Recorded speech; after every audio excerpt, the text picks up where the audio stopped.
आज हम सभी एक स्वतंत्र राष्ट्र में सांस ले रहे हैं। हमारे देश को स्वतंत्र कराने में अनेक क्रांतिकारियों ने अपनी जान की बाजी लगाई। उनमें से महिला और पुरुष दोनों ही शामिल हैं। आप सभी बच्चों ने दुर्गा भाभी का नाम अवश्य सुना होगा। वे भी एक महान क्रांतिकारी थी। उनका जन्म 7 अक्टूबर 1907 को शहजादपुर ग्राम, जिसे कि अब कौशाम्बी जिला के नाम से जाना जाता है।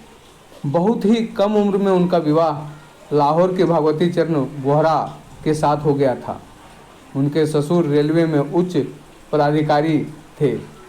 अंग्रेज सरकार ने उन्हें राय साहब का खिताब दिया था, लेकिन इन सब के बावजूद उनके पति भगवती चरण बोहरा के हृदय में देश प्रेम की ज्वाला जगी हुई थी।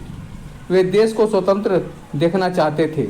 वर्ष 1920 में पिता की मृत्यु होने के बाद भगवती चरण बोहरा खुलकर देश सेवा के लिए समर्पित हो गए और क्रांति करने लगे।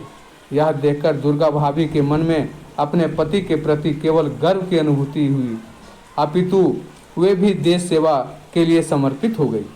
सन 1923 में भगवती चरण बोहरा ने नेशनल कॉलेज से बीए की परीक्षा पास की और दुर्गा भाभी ने प्रभाकर की डिग्री हासिल की। दुर्गा भाभी का मायका एवं ससुराल संपन्न परिवार में था। उनके पिता और ससुर ने उनके संकट के समय के लिए काफ़ी रुपये दिए थे, जिन्हें दुर्गा भाभी ने स्वेच्छा से क्रांतिकारियों एवं देश के स्वतंत्रता के लिए लगा दिया। मार्च 1926 में भगवती चरण बोहरा और भगत सिंह ने संयुक्त रूप से नौजवान भारत सभा का प्रारूप तैयार किया और रामचंद्र कपूर के साथ मिलकर उसकी स्थापना की। उस समय अनेक नौजवानों ने देश की स्वतंत्रता की शपथ ली। दुर्गा भाभी ने महिला होते हुए भी देश की स्वतंत्रता के लिए अनेक कठिन कार्य किए और वे कई महिलाओं के लिए मिसाल बनी। उन्होंने लाहौर में लाला लाजपत राय पर लाठी बरसाने वाले सॉन्डर्स पर गोली चलाने के बाद भगत सिंह को चतुराई से कोलकाता पहुंचाया। उस समय पुलिस भगत सिंह के पीछे पड़ी हुई थी।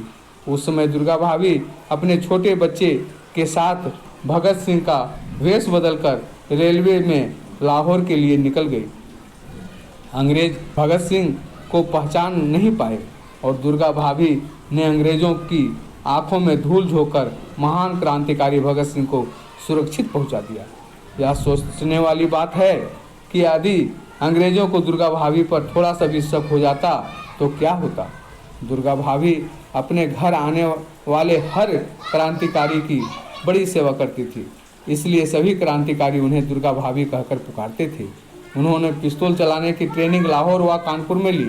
28 मई 1930 को भगवती चरण बोहरा की मृत्यु हो गई, लेकिन तब भी दुर्गा भाभी ने हार नहीं मानी। वे अपने अंत तक देश सेवा करती रही और अनेक महिलाओं के लिए प्रेरणा स्रोत बनी। दुर्गा भाभी के योगदान को देश कभी नहीं भूल सकता। सभी बेटियों को ऐसी महान महिलाओं से शिक्षा लेनी चाहिए और हिम्मत व हौसला के साथ विपरीत परिस्थितियों का सामना करनी चाहिए। धन्यवाद साथियों। अगर आपको हमारी कहानी अच्छी लगे तो हमारे चैनल को सब्सक्राइब करें, लाइक करें और अपने दोस्तों के पास इसको शेयर करें और कमेंट दें। धन्यवाद।